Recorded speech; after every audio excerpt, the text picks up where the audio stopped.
Welcome to Wellywood Wargaming, where the grim dark never sleeps.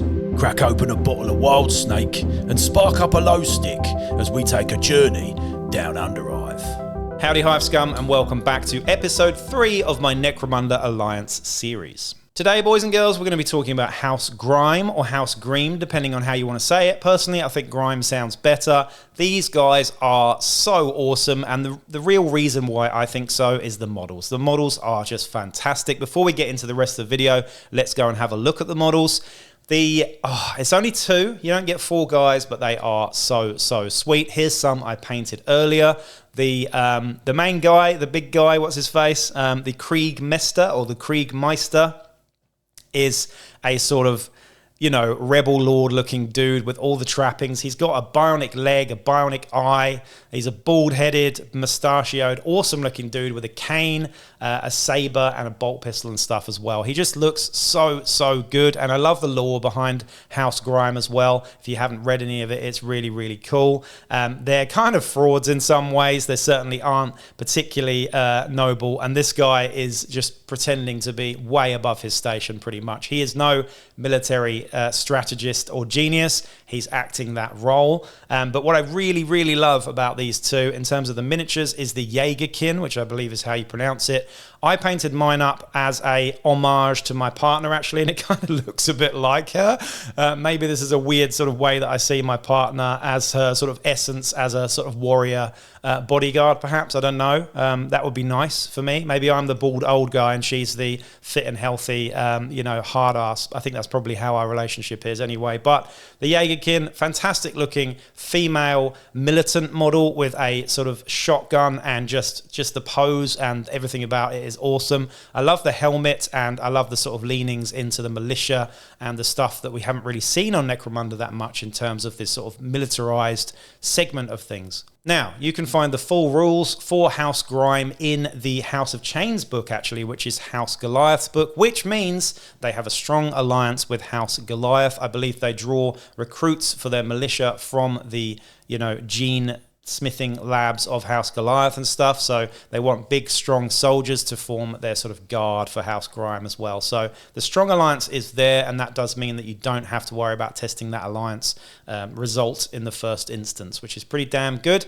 Let's have a look at the other benefits and drawbacks for the House Greim Military Attacheeeeee. Now, in terms of the benefits, obviously you do get access to bring the Jagerkin and the Kriegmeister into your games. Of course, this is one of the benefits. The other benefit is, of course, the finest ordnance, which reads as follows. While the gang is allied to House Greim, they can benefit from a higher grade of bullets, explosives, and other ordnance. The fighters in the gang can re-roll any ammo checks they are required to make. I'll say that again. They can re-roll any ammo checks they are required to make. This is really good, especially if you've got stuff like bolt guns or plasma guns, things that you really don't want to run out of ammo, grenade launchers, stuff with just crap ammo, I suppose, heavy bolters. This is a fantastic rule. It certainly is a hell of a lot better than using an ammo jack in most cases as well. So a really strong benefit there. The actual, military attaché, it's not amazing, but we'll go and have a look at the rules in a second. But first, the drawbacks. Now, the first drawback is a biggie. It is martial pride, and if the gang loses a battle, they must second one of their fighters with the Gang Fighter X special rule to the militia. So the gang may choose not to do this and keep all of its fighters, but you must then test the alliance. This is pretty nasty. This is basically, if you lose the game, you will lose a fighter unless you want to test the alliance. And again, testing the alliance can be a bit dodgy, particularly if you have high rep with the alliance, because you're likely to lose that alliance. The other drawback is militia draft. During the post-battle sequence, if the gang contains any fighter with the Gang Fighter Juve special rule, roll a d6 for each. On a roll of 1, the fighter is drafted to serve in the militia. The fighter and all of their weapons and war gear are immediately deleted from the gang roster, and the gang may choose to ignore this roll and keep all of its fighters, but if they do, they must test the alliance. Now, that's pretty severe as well, especially if you double it up with martial pride, so you're going to be losing fighters for having this. However, the benefit there, the main sort of ammo roll thing, is huge. Now, there are ways to mitigate this if you want it to be really cheesy. Of course, if you've got a settlement and you're playing in a Dominion campaign or an Uprising campaign or similar, You will get lots of free juves just through the settlement, perhaps. So you could always just get the free juve, not give it anything, and just let it go. That's one way you could do it. The other thing that you could do, though, is just not have any juves, because the way that this is written sort of says if you have any juves, then they go, but if you don't, then you don't have to worry about it. Not really sure if you still have to test the alliance, but it's cheesy, but you could perhaps do it in the way that this is written. But honestly, though, I would say that if you don't have any juves to give away, then you probably do have to roll to test the alliance as an arbitrator. That's how I would call it anyway. Of course, it doesn't stop there, though. We've got some other sort of drawbacks with the actual attache now as well. The first rule is seconded to the militia. So in the pre-battle sequence, before the select crew's step, a single fighter with Gang Fighter X special rule is selected at random. This fighter has been recently seconded to the militia by House Greim and must immediately roll on the lasting injury table.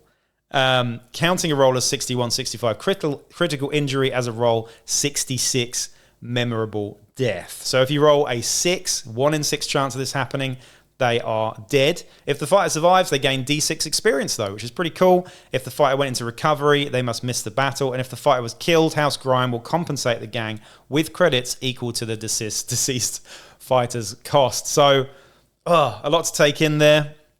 Again, the gang can choose not to do this, but again, they must test the alliance. So, some nasty stuff here. Honestly, the drawbacks are pretty huge, but also so are the benefits. So, you've really got to weigh this up. But honestly, we're playing Necromunda for the fun, the fluff, and honestly, these models are so nice, you just want them on the table. So there you go, that's my sort of 2 cents on the special rules and whatnot. We also have the Abanda part and Here to Help special rules as well, so they take care of their own when they turn up. In a game, they can only go out cold, so they worry about their own. They have their own medics and stuff, so you don't have to worry about them dying. They've also got the Here to Help rule as well. Unlike other fighters, a House Greim Military Attacheeeeee is not counted during the choose crews, and they are additional to your crew number. So these guys are extra, they don't cost you anything, and they are extra to your gang. Now, let's have a look at the stats for the Krieg Meister and the Jagerkin. Firstly, the Krieg Meister, who is a leader type, has a movement of 5, a weapon skill and ballistic skill of 4+, strength toughness 3, but 2 wounds, initiative 4+, and only 1 attack. He's got a leadership of 6+, a cool of 6+, a willpower of 7+, and an intelligence of 6+. So, he's basically a hive scum with 2 wounds and slightly better mental stats. He's really not very good.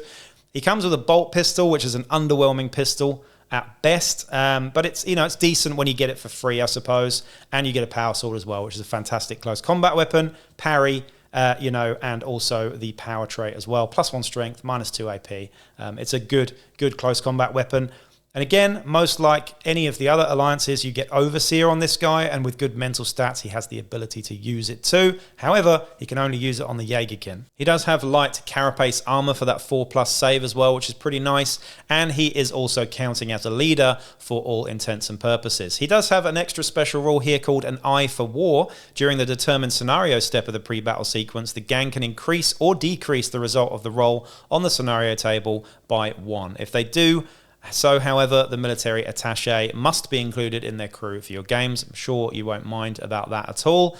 That is the Krieg Meister. The Jagerkin looks kind of better and kind of is better. She is movement 5, weapon skill 4+, ballistic skill 3+, so slightly better at shooting than he is. Strength and toughness 3, only 1 wound, mind, but initiative 4+ and 2 attacks. So she's pretty good in close combat, but better at shooting with the ballistic skill 3+. She's got an 8+ leadership, a 7+ cool, a willpower 8+, and an intelligence 9+. So mental stats mostly worse than a hive scummer, but she comes with a free combat shotgun with salvo and shredder, which is one of my favorite basic weapons in the game, if not my favorite basic weapon in the game. It's just so good. You have a template option, and you also have a rapid fire bolter type with knockback as well. So really, really good. She also comes with a marksman skill too, which is actually a pretty decent shooting skill. In fact, all the shooting skills are good, and she comes with mesh armor as well. 2 special rules here. The first one is Bodyguard. So if your Krieg Meister is hit by a ranged attack, you can transfer all of the effects onto her if she's within 2 inches. I said it before in the last video, this is pretty good if you've got a bodyguard that's actually tough with toughness 5 and wounds 3 in respect to the cold traders, but she's not as tough, so it's probably not worth doing that much. You probably want that guy to die and her to stay in the game because she is a bit better, really. But she's also got a Jagerkin's duty as well. If the Kriegmeister is removed from play, the Jagerkin will automatically behave as the crew has failed its bottle test as well. So she will be rolling cool checks with a cool of 7+ to make sure she sticks around once he's gone. So there you have it. That is House Greim's military attache and all of the benefits and drawbacks to use them as an alliance. Now, of course, I didn't mention one major thing here. You can use these guys as a leader and a ganger, I believe, in an outcast gang as well. So they're pretty good. Again, you get lots of nice gubbins and weapons with them. The bolt pistol, the power sword, the combat shotgun, as well as some good armor and stuff too. And again, it's up to you and your arbitrator really whether you use all those benefits and drawbacks if you're going to use them as an outcast gang. You could just use the fighter cards on their own and none of the benefits and drawbacks. It really is fairly ambiguous there, but that's your call as an arbitrator. But honestly, you could also use these guys as a proxy for other miniatures. He could be a rebel lord. She could be some sort of champion in an outcast gang as well. You don't have to use them as what they are. You can proxy them as something else, and they are magnificent looking models, so I highly recommend you getting them. Yes, they're expensive, but they are absolutely worth it, and I really, really enjoy seeing these guys on the table. So there you have it. That is House Greim's Military Attache. I'll be back with episode 4 real soon. Peace out.